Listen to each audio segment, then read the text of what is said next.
And he let people know that he was somebody who was going somewhere, and that once he set his mind to something, he was almost certain to accomplish it.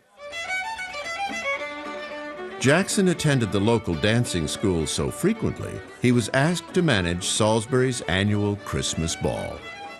He invited all the proper young ladies and gentlemen to come, and as a joke, he invited the town's notorious prostitutes, thinking they would never come, understanding that it was a dance for the gentry. And they showed up in all their finery, to the astonishment, if not the anger and outrage, of the more genteel individuals at the dance, and they were really angry. Jackson could do outrageous things from time to time. Jackson's boisterous personality began to reveal itself in other ways as well. He fell in with a crowd of young guys about his own age who decided that the most exciting thing they could do was carouse at every opportunity. In one case, they got drunk and they somehow or other decided that they were going to build a fire, and the fire eventually got bigger and they were going to throw more things in the fire, and they ultimately almost burned down the tavern where they were. Later on, after Jackson became famous, there were a whole lot of people who said, Jackson? Andrew Jackson? That guy we knew back then? It utterly boggled their minds to think that anything good had come from that young guy. In 1788, Jackson headed west to Tennessee, not yet a state, but a territory.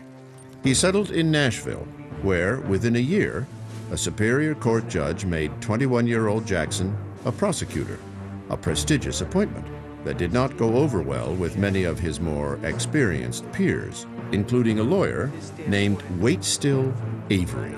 He probably said, "You don't really know the law," and I would suspect that might be true. Jackson took offense, and so he challenged him to a duel. When Jackson was a very young boy, just prior to his mother's passing away, one of the things she told him was, don't tell lies and don't accept slanders, but settle those problems yourself, by which she meant, don't sue for slander, call them out on the dueling field.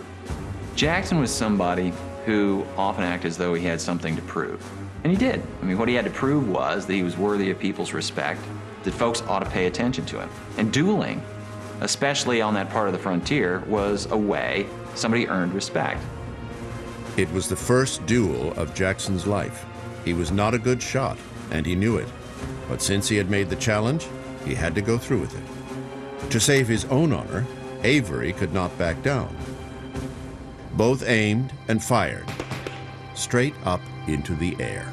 Without anyone's knowledge, the men had privately agreed beforehand to avoid direct shots.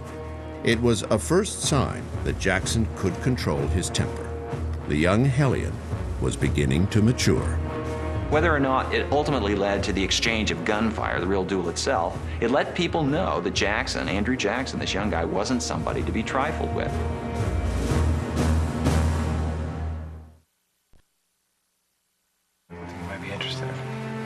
In Nashville, Tennessee, Andrew Jackson felt at home.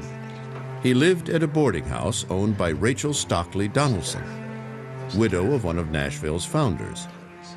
It worked well for the Donaldsons in Nashville at that time, which was on the edge of Indian country, which is under constant threat of Indian attack. Every male body that you had, every person who could heft a gun, gave you a little bit more sense of security. Jackson became very fond of his landlord's daughter, Rachel Donaldson Robards.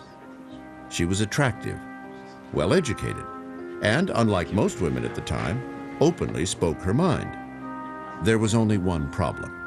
She was already married to a man by the name of Louis Robards, who was a very suspicious type and who really believed the worst about his wife. His relationship with her was so bad that it was abusive. I don't know that she was physically abused, and probably not, but the mental abuse, I'm convinced, was excessive. Rachel had determined that she had probably married the wrong man. But in the context of that day, even if you realize you married the wrong man, you had to stay with that man for the rest of your life because there was no way out. By 1790, Rachel had moved to the Spanish-controlled territory of Natchez, Mississippi, without her husband. Jackson was a frequent visitor. The next year, the couple claimed they married in Natchez, believing that Rachel's husband had divorced her. What they resorted to was self-divorce, something that was not uncommon among the Scotch-Irish in Scotland, not uncommon on the American frontier. Andrew and Rachel's decision to marry would create controversy throughout their married life. Who married them? We don't know. There is absolutely no evidence. Could it have been a migrant preacher of some kind? Sure. But they were in Spanish territory, and only marriages conducted by a Catholic priest were legitimate. The Jacksons returned to Nashville and bought a small plantation with 15 slaves. But 2 years later, in 1793, they learned that Rachel's first husband had not divorced her, and he was now charging Rachel with adultery. Only then did a divorce become final. In January 1794, Andrew and Rachel were wed in a second, more legal ceremony in Tennessee. Years later, Jackson's political advisors would spin what happened as accidental bigamy. Jackson's life as a plantation owner wouldn't last long. In 1796, at age 29, he was appointed Tennessee's first member of the U.S. House of Representatives. He soon made his presence known when he voted against a resolution of thanks to George Washington. He voted against it because George Washington had accepted the Jay Treaty, a treaty with Great Britain that humiliated this country. Washington was more and more seen as the great hero, which he was, of this nation, and should be revered. To have said and done anything against him made you something like a traitor to the country. But Jackson acted out of his own conviction.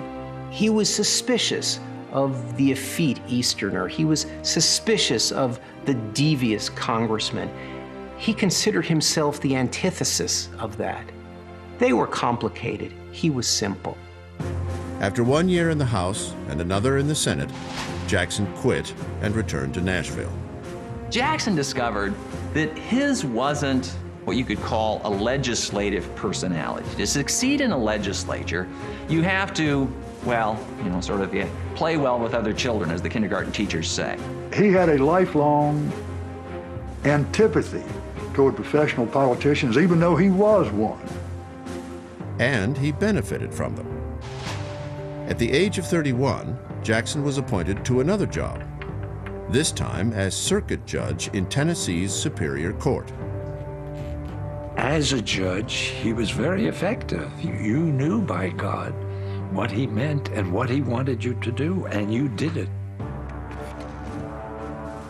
Sometimes that meant taking the law into his own hands. Like the time he went after a man who had resisted arrest by the local sheriff. People came to him and they said, "Why did you do that?" And this man said, "I looked at Jackson and there was shoot in his eyes. And there wasn't shoot in the eyes of any of those other men. And so I said to myself, Hoss, you better drop your weapons." And I did. Jackson had achieved a position in life far beyond his expectations. As years passed, he increasingly gained the respect of the people of Tennessee. While still a judge, Jackson participated in his first election and won the part-time job as Major General of Tennessee's volunteer militia.